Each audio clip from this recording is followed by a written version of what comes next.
Exercise 3B, question number 13. Ribbon A is 3.24 metre longer than ribbon B.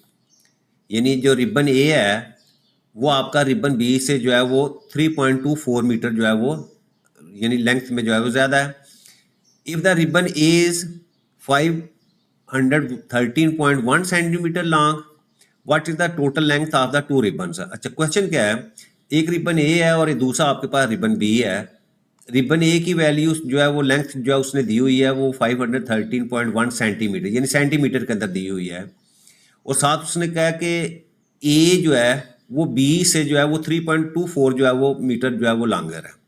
तो आपने दोनों ribbon की जो है लेंथ जो है हमने फाइंड करनी है। अब देखो, सबसे पहले जो स्टेटमेंट उसने दी हुई है यहाँ से कि ribbon A is 3.24 metre longer than ribbon B, इसको हम इस तरह लिख सकते हैं कि आपका रिबन ए जो है वो किसके इक्वल है, वो बी में 3.24 मीटर जो है वो ऐड करें तो फिर अब वो ए के इक्वल आता है। ठीक है, ये तो होगी पहली कंडीशन। अच्छा, दूसरा उसने कहा हुआ कि ए की जो लेंथ है वो आपके पास जो है वो 513.1 सेंटीमीटर है। अच्छा, अब क्वेश्चन सिंपल है, हमने क्या करना है, ए और बी की वैल्यू हमारे पास अगर लेंथ आ जाती है तो दोनों को ऐड करेंगे तो टोटल जो है वो आपके पास लेंथ आ जाएगी टू रिबन्स की।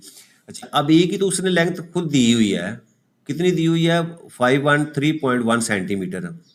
अच्छा, अब एक की जो है उसने मीटर में दी हुई है, यहाँ दूसरी सेंटीमीटर में। तो हम सबसे पहले क्या करते हैं कि ये जो सेंटीमीटर में दी हुई है रिबन ए की लेंथ, इसको हम मीटर में कन्वर्ट कर लेते हैं। तो हमें पता है कि आपके 100 सेंटीमीटर जो है वो 1 मीटर के इक्वल होता है।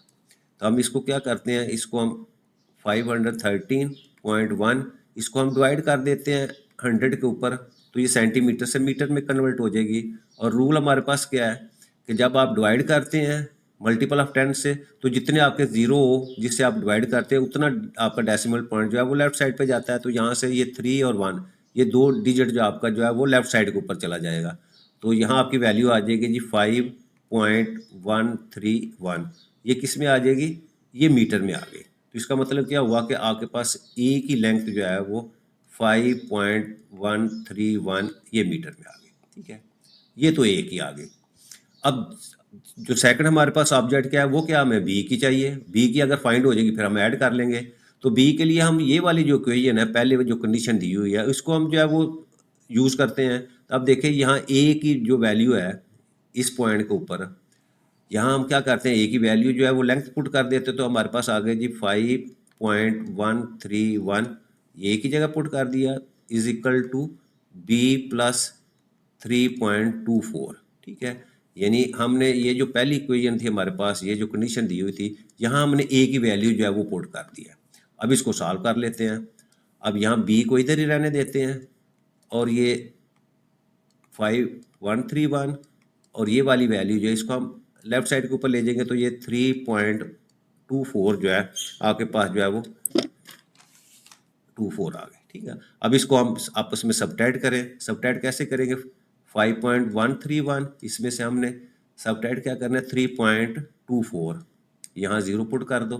ठीक है, अच्छा इसको सबट्रैक्ट करेंगे तो 1, 3 से 4 नहीं होते तो 13 यहाँ से कैरी करेंगे 13 4 तो आपके पास 9, और यहाँ 0 है, यहाँ से कैरी करेंगे 10 2 तो आपके पास 8, यहाँ आपके पास 4 आ गए थे तो 4 से 3 किया तो 1। तो इसका मतलब क्या हुआ, ये आपके पास आ गई 1.891 मीटर, ये आपके पास लेंथ आ गई बी रिबन की। ठीक है, अब हमारे पास ए की भी आ गई, ए की ये है और इसी तरह बी की आपके पास ये है। तो हमने टोटल जो है वो लेंथ फाइंड करनी है, तो उसके लिए हम क्या करेंगे, दोनों को ऐड कर देते हैं। तो यहाँ मैं लिख देता हूँ जी, आपके पास ए और बी रिबन की टोटल लेंथ जो है, ए की वैल्यू पुट करें 5.131 इतने मीटर, और बी की आपके पास जो है 1.891 ये मीटर।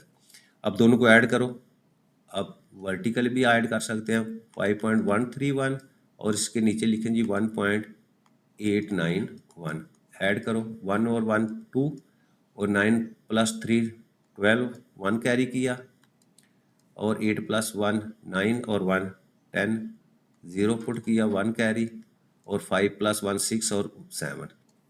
तो टोटल लेंथ कितनी आ गई, 7.022 मीटर। ठीक है, तो ये क्वेश्चन हमारा 13 जो है कंप्लीट हुआ।